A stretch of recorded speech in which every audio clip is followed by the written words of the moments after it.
My message to Kenyans as far as the presidential election is concerned: voting out President William Ruto will be a major catastrophe that Kenya will regret for the rest of their life come 2027. You see, most of these opposition leaders who have now gathered against President William Ruto, they are not there for the interests of Kenyans, they are there for their private pocket. And all of those politicians who are pushing ordinary Kenyans to go to the streets to protest against the government of President William Ruto, especially when it concerns the increase in fuel prices, are not doing justice to Kenyans. They are doing justice to themselves and for their selfish reasons. And Kenyans should have their eyes open.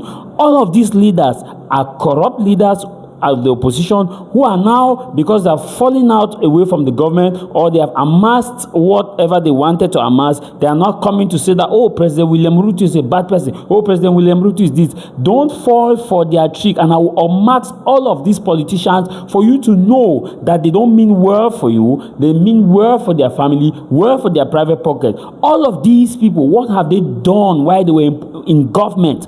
At one point in time, all of them have occupied prominent position in Kenya's government, either in the days of Mwai Kibaki, either in the days of President William Ruto, either in the days of Uhuru Kenyatta, and also in this current administration. What have they done? Some of them have been top personnel and personalities in Kenya. What did they do as far as when they were in government that they want to come and replicate it in this 2027 presidential election? What did they do? They did nothing. They were there for their pocket. They amassed wealth for their children. Let me show you first, before I start unmasking them, the reason why Kenyans should not fall for these corrupt politicians in the name of opposition leaders who are now gathered thinking that William Ruto is bad. Their only interest is to kick out William Ruto and start fighting back among themselves, because they are seeing that Ruto has closed wherever they want to eat, and Ruto is changing the system, bringing it in such a way that it's no longer a dynasty. These people want to build a caliphate of dynasty. Let me ask you a simple question. Fred Matiang'i, where did all of his children study? Okay? Mata Kure, if at all, the same. Kalonzo, the same. Regedi Gachagua, where did the children study? You understand? You understand? Now, if you put together these people who are coming that they want to be there, the Messiah to save Kenya, then Kenyans are following them behind like sheep. They should be aware that if you change President William Ruto, you have done the greatest problem. You have created the biggest problem that Kenyans will regret. Mark this video and save it. Why am I saying this? I will say this for a fact. Is it that President William Ruto does not make mistakes? He makes mistakes. But as it stands now, Kenya has one of the best civilian presidents with high level of intellect, who is trying to restructure Africa, not just Kenya, restructure the power dynamic of Africa to make sure that the African sovereignty is attained to a certain level. Yes, it comes with its own flaws, but the human being has its own flaws. But what is ongoing? Let me unmask all of these opposition leaders for you to understand. Let me start with Kalonzo. Today, Kalonzo is claiming that he has what it takes to save Kenya. Today, Kalonzo is gallivanting that he has what it takes to save Kenya. Let me ask you, when Kalonzo was at the peak of his career, occupying the second biggest position in the entire Kenya, what did he do? Did Kalonzo empower his community? What did his county benefit? Members of Kalonzo County, what did you people benefit as a vice president? Let me read it to you. Kalonzo is one of Kenya's most experienced politicians who have served in the government for over 3 decades. Number one, vice president. He served as the 10th vice president or the deputy president of Kenya from 2008 to 2013. You understand? When they moved when they had the dreaded protest to 2013 under Mwai Kibaki. Now, as Kalonzo was deputy president, what did he do for the Kenyan people? Which thing that Kalonzo can come out and proud to say that, dear Kenyans, as of the time I was vice president till now, this is what I have been able to achieve. This is it, A, B, C, D, E, F, G. Nothing. But if you look at Kalonzo's bank account, swell, wealthy, has wealth. They are the same people who come and tell Kenyans, go and protest, Mandamono, go and protest. Don't protest for any of these politicians. Don't risk your life for any of these politicians. You risk your life for any of these politicians, it is their children who come and benefit, not you. They don't mean well for you. They mean well, they are using you now to feed their pocket. Let me continue. Cabinet position held. He held several ministerial portfolios, including one, Kalonzo has been the Minister of Foreign Affairs multiple times, Minister of Foreign Affairs.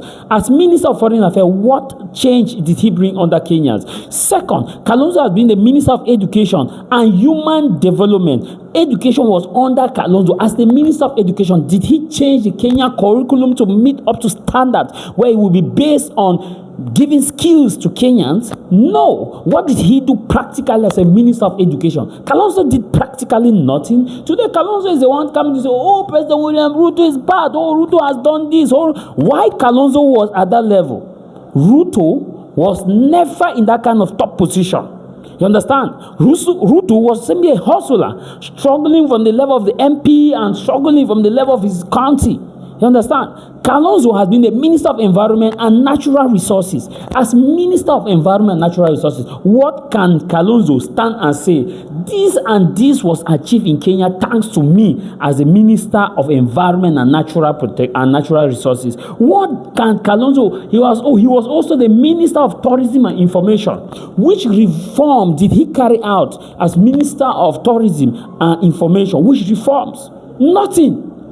Because now they are campaigning. They say they want to unseat Ruto. We expect that they will come and say, I did this, I did that, I did this, I did that. That is why I think I should unseat Ruto, because I want to come and continue with A, B, C, and D. Nothing. Why? Because they hate President William Ruto. That's just the issue. They hate him.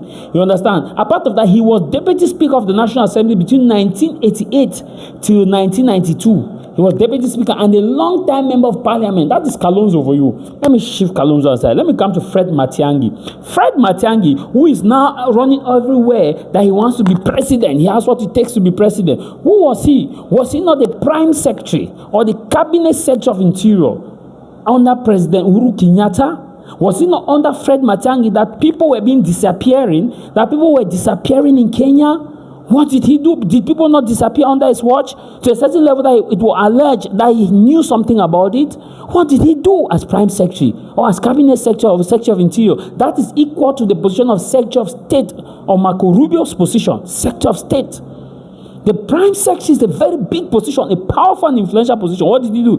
His most prominent role during 2017, 2022, he has often referred to as a super minister. He was a super minister. That is Fred Matiang'i. Fred Matiang'i, due to an executive order giving him oversight of all cabinet committees, he had the powers. Mr. Fred Matiang'i, what did you do? What did you do in Kenya? Today you are sounding in this 2026, oh, President William Ruto is bad. Oh, Ruto has done this. Oh, why are people not disappearing in your era? Are there no families who have lost loved ones who disappear under your era as Prime Cabinet Secretary? You had the powers. What change did you bring to Kenya when you were Prime Secretary or Secretary of Interior? What did you do? You were the Super Minister. You were like, in fact, at one point in time, the powers that was supposed to dedicated to President William Ruto at the time he was Deputy President, you had the powers. The powers were taken away from Ruto and given to you by Uhuru Kenyatta. At that time, I came to Kenya. That was my first time of visiting Kenya. I did some research, and I told someone that the person that can change this Kenya, after observing the Kenyan political landscape, I did in-depth research. I told one of my friends, Yvonne Kawera, I told her, Kawera, it is Ruto. If you people know what is good for you, vote President William Ruto. At the time, he was silent as the Deputy President. Fred Matiang'i has been Cabinet Secretary of Education. In 2015 to 2017, he was Cabinet Secretary of Education. You understand? Widely recognized for implementing strict reforms. Yes, understand? That was now Cabinet Secretary of IT in 2013 to 2015. What did he do? Let's move to Moses Kiwera and Martha Kiwera. You understand? Now, Moses Kiwera served as six. Let me move to Martha Kuri. Martha Kuri today is running that she wants to change Kenya. That whole Ruto has failed. Oh, she has what it takes. Oh, blah, blah, blah, blah. And she ran alongside with Raila Amolo Odinga, right? Martha Kuri, when you were Minister of Justice, and Constitutional Affairs. What changes did you bring to Kenya in the Kenyan justice system? How did the common Kenyans benefit from your rule as Minister of Justice and Constitutional Affairs under Mwai Kibaki? What did you do? Nothing. Practically nothing. Today you are coming to tell Kenyans that, oh, you have what it takes to, all of you are falling out of the government. And one way or another, won't see that the government does no longer suit your personal interest. You have now come out to say, oh, this is it. I want to unseat William Ruto. You are also Minister of Water and Irrigation. Minister of Water and Irrigation, what did you do to the arid region of Kenya? The region that were fasting. What did you do to farmers? What did you do to help farmers? So if you put all this together, these people are greedy. Now, there's one big person that I'm coming to explain to you. This big person I'm coming to explain to you, it is called Rigathi Gachagua. Rigathi Gachagua, known as the deputy president of Kenya. You see, Rigathi Gachagua, known as Rigiji, embodies what we call a failed politician who want to come and he's bitter politician. If I want to put him, he's a bitter politician. Bitter. He has nothing to offer Kenyans as far as Ruto is concerned. His only plan is to make Ruto to be a one-term president. That's his only objective. Ask him, what are his plans? Morning, he will insult Ruto. Afternoon, he insult Ruto. Evening, he insult Ruto. If you greet him, good day, Rigiji, President William Ruto, President William Ruto. Good afternoon, Rigiji, President William Ruto. He insult Ruto left and right every day. Bitter. When you were deputy president, what did you do? Was it not under you, Rigathi Gachagua, when Kenyans were protesting for the tax reforms, that you came out to say that Kenyans should not move in the street to protest, because when they go to the street to protest, they should not expect police officers to kiss them? Did you not use that statement? That they should not expect police officers to kiss them, that police are doing their job. When Kenyans were complaining that when they move to the street, there is an issue because police is using heavy hand on them and they don't want it. And you, Rigiji, came to say police are doing their job. You supported the government that police are doing their job. You even said that protesters should not go and protest because they expect the police to kiss them, that the police cannot kiss them, that the police is doing his job. Was it not under you? Was it not under you as deputy president? If at the time you thought that President William Ruto was that, but why did you not come out to say it instantly? On the day of the inauguration of your inauguration, you were noted to bring in a very bitter, divisive speech. Not even President Ruto could give that speech. When the time came for you to speak as the deputy president, you attacked Raila Amolo Odinga. Your attack was on Raila Amolo Odinga, was on division. You even went as far as to say that the President Ruto's cabinet should give key positions to Mount Kenya because Mount Kenya should have the biggest share. Here a politician is talking about the biggest share that is negotiating with Mount Kenya, not for Kenyans. You see that these people are not for your interest. So you add all these people together. And now these are the same people that say that they want to go and unseat President William Ruto. They are the people campaigning and telling you, ordinary Kenyans, that move to the street. Oh, Ruto is bad. Ruto is this. I'm not saying Ruto is a saint. But for now, the best option that Kenyans are having right now is President Dr. William Samuel Ruto. If it is not Ruto, then you Kenyans are making a very big mistake. You see, you are going to take Kenya back to the retrospective mood because all of these leaders, opposition, have no agenda for you. No agenda, none. Before you come for me, I will do part 2. This is unmasking Kenyan opposition. Unmasking. I've not been paid to do this video. Note, I've not been paid to do this video. This video I'm doing is for my in-depth analysis. I've not been paid to do this video. All of these things I've cited, they are in public space. These opposition leaders at one point have held government positions. They should come and campaign and talk about what they did. They cannot talk about what they did because they have nothing. All what they are saying is, oh, Ruto has failed this, oh, Ruto has done this, oh, Ruto has done this, oh, Ruto has done this. Wise.